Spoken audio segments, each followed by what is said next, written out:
Beautiful creatures of the world, and welcome back to Coffee with Kerri-Lynn. It's a beautiful day in the far north of Maine, up along the Canadian border in the Crown of Maine, and it's a beautiful day wherever you are as well. If you're watching the video, I know my hair is trash. I'm experimenting with length. If you are joining me on Spotify, iHeartRadio, Amazon Music, YouTube Music, and now Pandora, be grateful you cannot see the train wreck that I am. So what's going on with my hair is a very simple thing. I'm trying to see how short I can tolerate it. I know, I just grew it back in. I've got the length that I want. The length that it almost was when it all came out when I got very, very sick a few years back and ran such a high fever, my hair fell out in clumps. So I'm at a length that I really, really love, and I know everybody's been listening to me cry because my hair's been so short.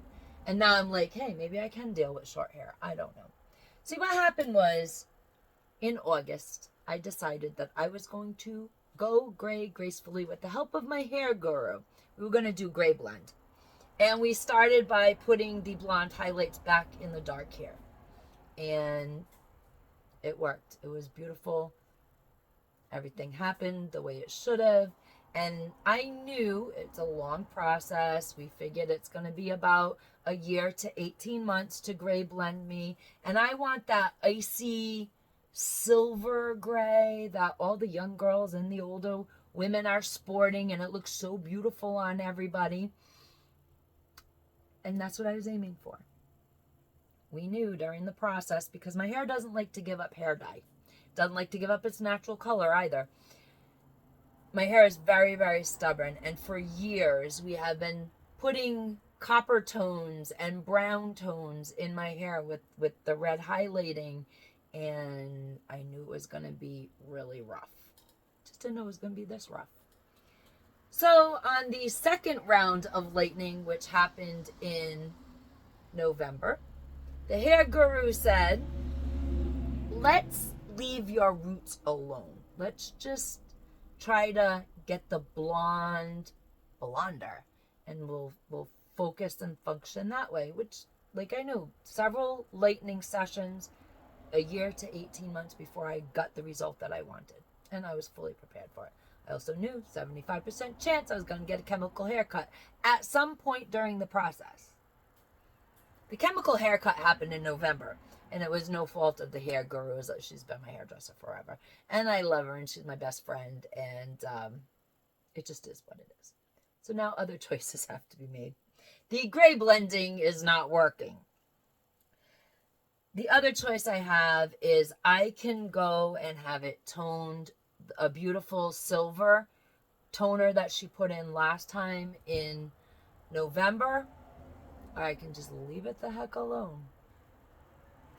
And kind of, this is my issue. I've got really coppery brown in my hair right now, and I hate it. And I got all different random colors there. And although my man says I'm beautiful no matter what color my hair is, he says I'm beautiful with or without hair, which was an amazing thing when I was losing all my hair. He was a phenomenal support system for me. Now I'm looking at the length and I'm like, oh, I love my long hair is almost back. And I'm like, I don't like the color, so let's start chopping it. So we're just kind of playing with my hair today.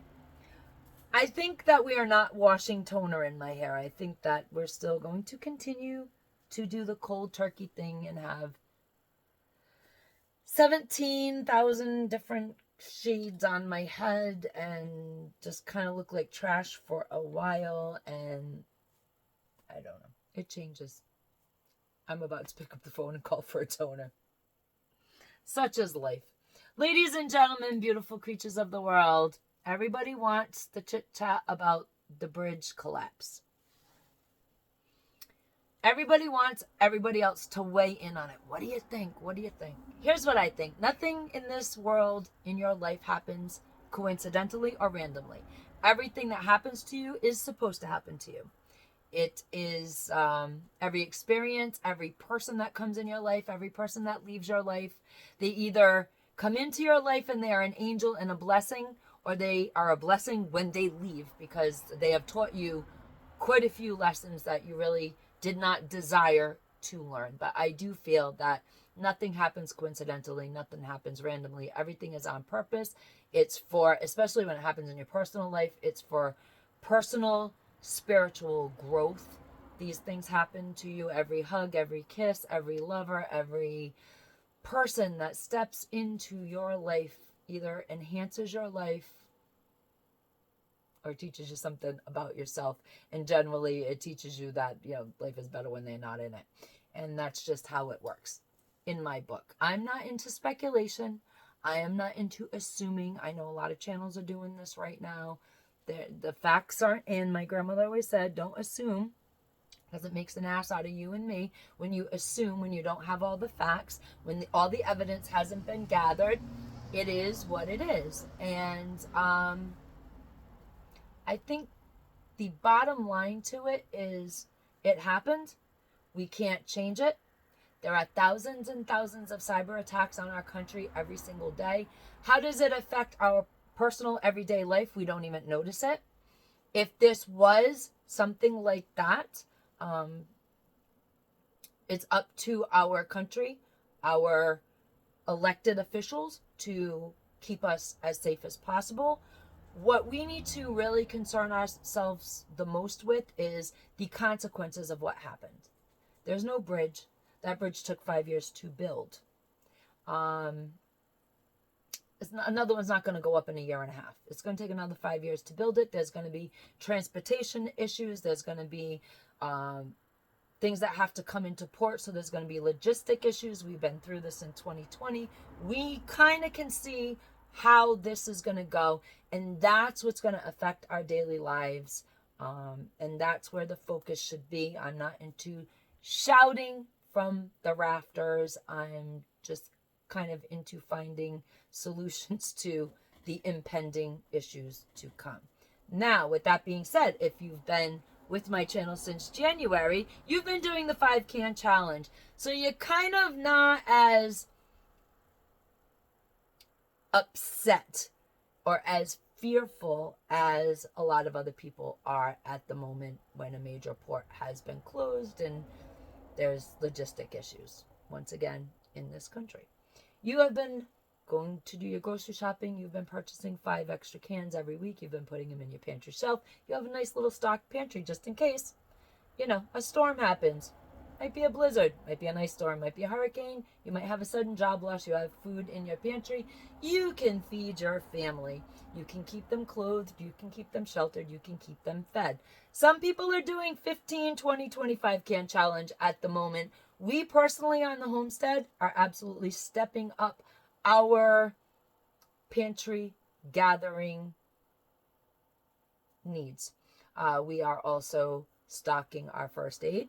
I have gone this week, done my spring cleaning, and I have looked in my pantry, figured out where my holes are. I've looked in my medical preps, figured out what I need, and I have a list that I'm going to be taking with me to the store on Good Friday to buy and try to fill in as many of those holes as possible.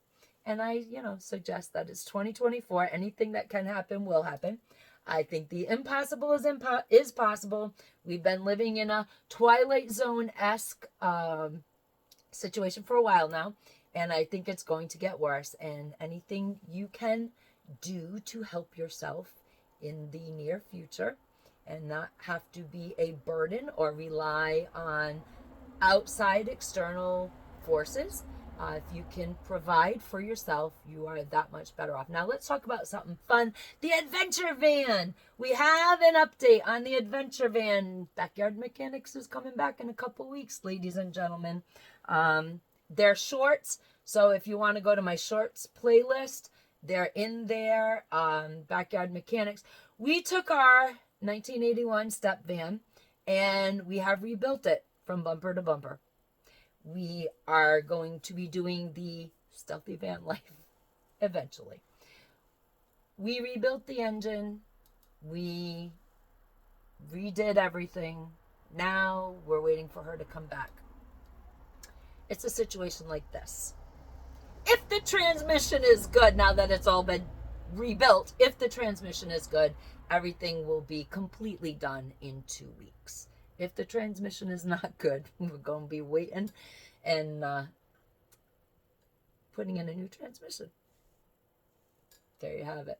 We have spent at the moment $8,500 rebuilding the van from one bumper to the other.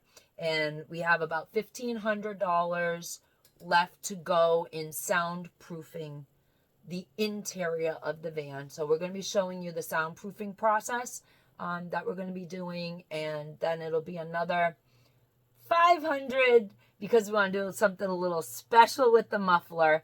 And as far as the interior, what I like to call the actual van life build, we're not going to do that until the fall. We're going to take the van out. We're going to do our adventures. We're going to be leaving in June. Don't even think about squatting at my house, okay? But we're going to be leaving in June, and we're going to be on and off the road all summer long. And we're going to take you guys with us all around the great state of Maine. And we're going to have somebody here to run the homestead while we are gone. And that's just how it's going to work. I decided that we should probably put off the interior build on the van simply because I want my studio built. And I would like my studio built before June. So we're going to hold off on, getting the interior completely camper-like. So that's that. But we are still going to go camping. We're going to go glamping. We're going to stay with friends and family all throughout the state of Maine. And we're going to take you guys with us on the adventure. Our goal is to drive cross-country in 2 years. One coast to the next. And that's our goal. And hopefully we'll meet that goal. We met the goal of him going into semi-retirement at a specific age. We met that goal. You always have to have goals in life. They keep you going, ladies and gentlemen. So the next goal for us is to, in about 1.5 to 2 years, drive clear across the country and take you guys with us. Hopefully the channel will still exist when we go to do those shenanigans. But that's the state of everything here on the homestead. We're going into the holiday, so I do wish you a happy Easter. In case we don't get any more videos up this week, have a blessed Easter.